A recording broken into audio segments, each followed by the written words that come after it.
DeMarcus Ware joining me here on the Rich Eisen Show. How are you, DeMarcus? Hey, what's up, man? Did you get your Super Bowl ring back, DeMarcus? Hey, I got it back. I keep it close to me, and I keep it in my bag, so I feel good about that. Are you carrying it around like it's on your personal space now all the time? It's on my personal space. I think I can be a better watchdog. So let's give the Denver police some kudos here. How do we find these guys? Because they were dopes trying to rob you while you're at a football game. You know what, man? I think everybody came together. I mean, you think about, the fans being the 12th man. They, tweeted out everything and, did the Instagram and helped find it. And you got the Crime Stoppers. They helped, and with the information that I had with, sometimes you need surveillance in your house no matter how secure a place can be. And it just helped find the guys, a lot quicker. I think they found them in 24 hours. Wow. So it was awesome, and the Denver police did, a great job. But for that 24 hours where you thought that you had lost your Super Bowl ring and other things, what was going through your mind, DeMarcus? I just, sometimes when people go through your stuff, you just feel so violated. So you just, what's missing, what was touched, how did they get in your house? You think about all those things, and also you think about, my kids were here that weekend at the game. What if they were there?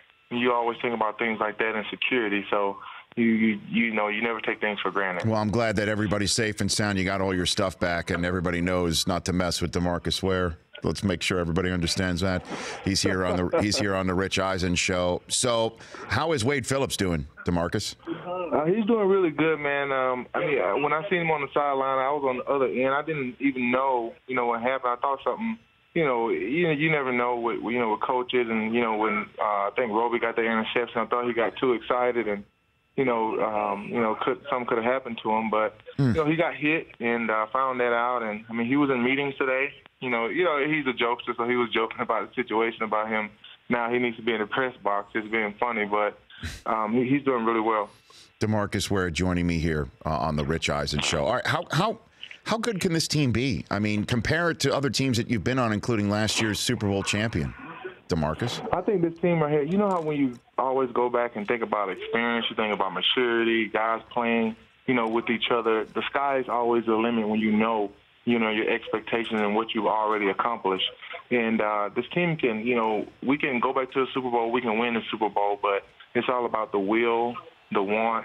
And guys, we're not making, mistakes that beat ourselves because we know what type of talent we have on the team. Well, let's talk about Von Miller's progression, because when you first arrived in Denver, I was hearing that part of the reason why you were taken to Denver is not only because of your personal abilities and your championship qualities, but for you to essentially tell Von Miller to stop hooting with the Owls and focus a little more on professionalism. How has he grown since you got there?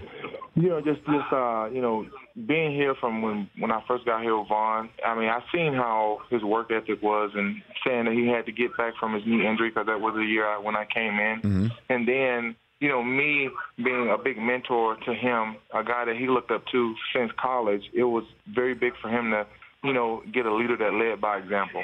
And he just seeing how I did stuff in the locker room, how I did stuff in the meeting rooms and out there in practice, it sort of rubbed off on him a little bit, and you can see how much he's matured of being, Super Bowl MVP, being consistent on getting pressure and sacks and doing what he needs to do, and also teaching the guys like Shane and Shaq and, let's say defensive line, too, on pass rush things. So he's really become an all-around player. What are you seeing already from the Raiders? I know you probably haven't started looking at film too much yet, but this is it, man. This is huge. They're coming at the crown here, literally and figuratively. 6-2, just like you, and the whole country's going to be tuning in Sunday Night Football. There's no baseball. The election, I think pretty much everybody is going to know who they voted for just 2 days before. But this is a big one, DeMarcus. What are you seeing and feeling right now? This is a big game. This is a big game for us, and it's one of those games where they're playing really, really consistent on making big plays. You got Carr stringing plays out.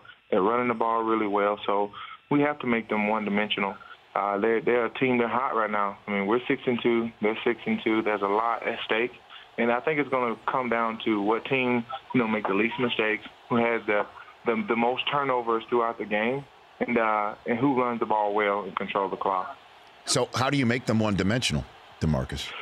First of all, I think we have to stop the run, and if we can stop the run, or when we stop the run, we're able to get pressure and get off on third downs. And it's been a point to where, like, a couple games that we played, we had problems getting off on third down. But now we're telling ourselves this right here is some things that we need to look at, because we're making mistakes and we're beating ourselves with, let's say, a blown coverage, or let's say, somebody's not, being aggressive on maybe contesting a pass. We got to do those things in practice, and we've been doing them, and we've been improving on that. DeMarcus Ware joining me here on the Rich Eisen Show. I'm sure you've heard Cam Newton's comments that he does not feel safe in the pocket, that he's not getting calls in the pocket in the manner that other quarterbacks would get. And a lot of this is borne out also of his out-of-the-pocket situation, starting with what happened against your team in Week 1. What do you think about Cam's comments, DeMarcus?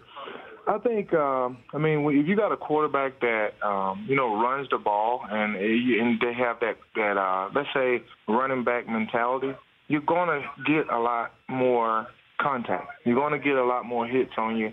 And let's say, if you're in the pocket, you're going to get treated the same, regardless of what quarterback you are. If you hit them at the bottom of their legs or whatever protection they have, they're going to have that. But if you're running out of the pocket and you're trying to, either put your head down and, string down and try to get extra yard, yeah, you're going to get hit, because now you're not a quarterback. You are a runner.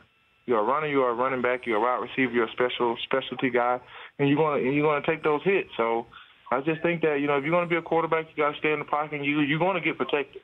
But as soon as you get out of the pocket, now that pocket presence is gone, and you're a running back now. So you think Cam is being protected in the same way that, say, Peyton Manning has been protected for so many years? I think that, I think all quarterbacks are protected. That's the way I look at it. It's just like I said, if you get out of that pocket, your protection is gone, and they're going to treat you that way. And now you're not the only team with a young quarterback in his first chance of being a starting QB in this league to be successful so far and have 6 wins under your belt. There's your former team in Dallas with Dak Prescott, and there's so much talk about whether Prescott should stay starting right there. Have you been in contact with Tony Romo at all, DeMarcus? I haven't been in contact with, any other guys. They're playing really well. And, it's always that controversy with, Prescott and Romo. But I always take it as this right here. It really doesn't matter, the name that's on the back of the jersey. It's about how to keep the train going. And, they're doing really well with who they have in there. And it's not a one-person team. It's a team sport. There's 11 guys out there playing. If you got everybody out there gelling and playing like they should, you should leave it that way. But you also know what the quarterback is like in the Metroplex. You had a front row seat about people talking about Romo and things of that nature. What do you think's going through his mind right now, DeMarcus? I think right now he's preparing like he needs to prepare, and saying that, when I get my opportunity, I'm going to make sure I take full advantage of it. I know a guy like Romo. He's given Prescott all the information that he needs to win games, and Romo wants to win games. He wants to, win championships, and right now this is an opportunity for him. He might not be out there physically, but mentally he can shed some light with Prescott and his teammates, because that's what great teammates do. And if he gets the opportunity to get out there and play, he'll be ready. Have you also kept an eye on what Brady's looking like since coming back from his suspension? You know what? Let me tell you something. How many touchdowns he has right now? 12? Yes, he 13? does. Yep, 12. Oh, my God. That's Brady. Brady is Brady. He's one of the best quarterbacks I might well say in the NFL ever. And he's playing very consistent. He does what he's doing. It doesn't matter what they do on that team, because they are like a sewing machine. They don't get turnovers. They make the plays that need to be made, and Brady is the one that's running it. So you're the one who puts the needle to the sewing machine? I'm just trying to find what that analogy might be. I am the needle to the sewing machine. That is correct. Okay. I am the pressure guy. The only way you're going to beat Tom Brady is get pressure on him. Otherwise, he's going to kill you. And last one for you. I'm talking to another host of an NFL Now show right now. I'm one of them. You're another one. How are you enjoying being part of the paparazzi with your own interview show on NFL Now? Listen, I'm learning from the best right now. I see what you guys do, and I enjoy it, and I critique myself and try to be the best I can be. But, the talk now with DeMarcus Ware is awesome, and it's just an opportunity to shed some light on. I like to do, interviews. I like to do media things, and it's fun to get some of the lighthearted things that guys, sometimes they don't look at me as a media guy. They look at me as a friend right now, for right now. So I can get a little bit more out of the guys, and the fans love it. Yeah, they do. And so you're ready for the paparazzi when you decide to hang them up. Is that what you're saying, essentially? You know what? I don't know about the paparazzi. It's if it comes, it comes. But I'll let you handle the paparazzi for right now. Okay, DeMarcus. Thanks for calling in. Love catching up with you. Love seeing you back out there, too. You got it. Make sure you work on that 40, okay? Make sure you work on the 40. Yes. Don't act like, I haven't forgot. No, I appreciate that, DeMarcus. Right now, I'm on my off-season workout program. Okay, I just want to make sure I'm checking up on you right now. Thank you. I appreciate that. You're good luck. That's DeMarcus Ware. The Rich Eisen Show, weekdays at noon Eastern on Audience.